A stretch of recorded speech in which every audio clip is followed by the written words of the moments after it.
En gang han kom gående ned ad gangen, trængte de ham op ad en væg, og den ene efter den anden jo de deres nyspidsede blyanter op i røven på ham.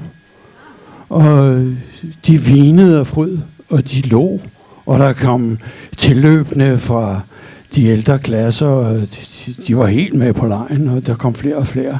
Og til sidst var der et opløb på nogle 20. Og de morede sig fantastisk over William. Og alle de bankpigerne gav ham. Og selvfølgelig gjorde de ikke noget for at hjælpe ham. De betragtede det som underholdning.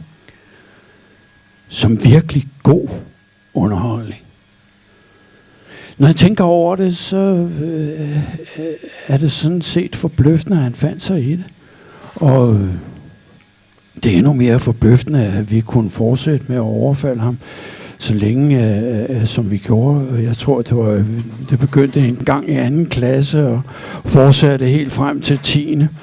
Og vi gjorde det hver eneste dag. Vi havde altid et eller andet til ham. Og selvom vores idéer ikke altid var lige ondskabsfulde, så kunne han være sikker på, at hver dag var der et eller andet til ham. Han vidste det godt. Det slår aldrig fejl. Vi gennembankede ham. I midten af 9. klasse lavede vi svendeprøven. Vi var alle blevet kønsmodne, og et par af os var blevet nogle virkelig flotte fyre på næsten 2 meter. En havde allerede fået overskæg, men William var stadig et barn. Han var kun 1,60 meter. Han havde ikke fået en eneste bums, og han havde ikke hår på pækken, og hans stemme, den var ikke gået i overgang. Vi fik fat i ham over ved fysiklokalet. Først så gav vi ham nogle banker, og så tvang vi ham til at æde et viskelæder. Og så krøllede vi ham sammen. Jeg mener helt bogstaveligt, vi krøllede ham sammen. Vi pressede ham, hans små, tynde ben op mod brystkassen, så han fik en smal, forlænget røv. Og vi holdt ham, indtil Henrik kom tilbage med en papirkår, og så pressede vi med al magt hans smalle, forlængede røv ned i plastikspanden. Den kunne lige med nød og næppe være der. Og vi måtte virkelig bruge kræfter på at få ham ned. Men ned kom han. Det er så vanvittigt, præcist og ondskabsfuldt og virkelig aktuelt stadigvæk. Altså, man kan ikke mærke, hvornår de skrev de her noveller. Og det er bare super fed litteratur. Det er en ægte skam, at den mand døde så smadret tidligt. Radiator er bare super fed.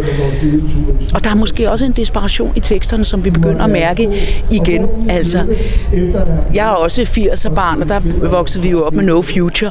Og man kan jo sige meget, men der er ret meget no future over tingene lige i øjeblikket.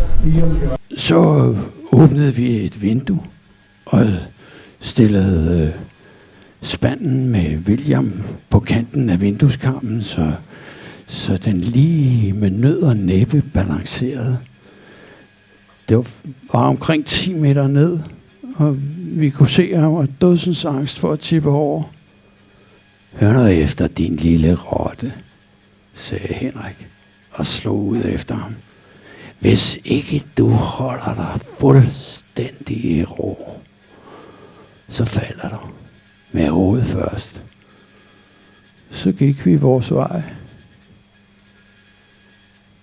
Her stansede den lille mand sin fortælling. Og da jeg så på ham, så opdagede jeg, at alle menneskelige træk var væk. Han havde sådan et mærkeligt plastikansigt. Og han lignede en, der aldrig nogensinde havde levet. Hvorfor Floss? Fordi Floss er det bedste sted i byen. Det er en rigtig Jan Sonnergaard bar. Ikke? Bare se på den, hvor fotogen og vild og fed den er. Så derfor, ja. Hun råbte ham lige ind i ansigtet. Hvad satan er meningen med at komme og fortælle sådan noget perfid lort? og den lille mand krympede sig, det plastikagtige udtryk forsvandt fra hans lille ansigt, og han rystede og begyndte at gå hjælpe med at få chicks. Det var som om det fik bæret til at løbe over, og hun slyngede sin cognac direkte i hovedet på ham. Det, jeg synes, der er fedt ved Jan Sonnergaards litteratur, det er, at det på overfladen har en sarkasme og en humor, og er meget, meget præcist. Men der er også en dyb sorg i det. Altså, det er jo smerteligt. Det er jo synd for menneskene, får man lyst til at sige. Det er jo synd for de mennesker, der er i de noveller i hans litteratur. Det er jo tragedier alt sammen i sådan kodet med den mest sindssyge humor og vildskab og masser af energi. Men jeg kunne ikke undgå at høre, at han råbte, det er min egen historie. Og inden jeg nåede døren, lød det mekanisk monoton, som om han havde råbt det i årevis. Det var mig.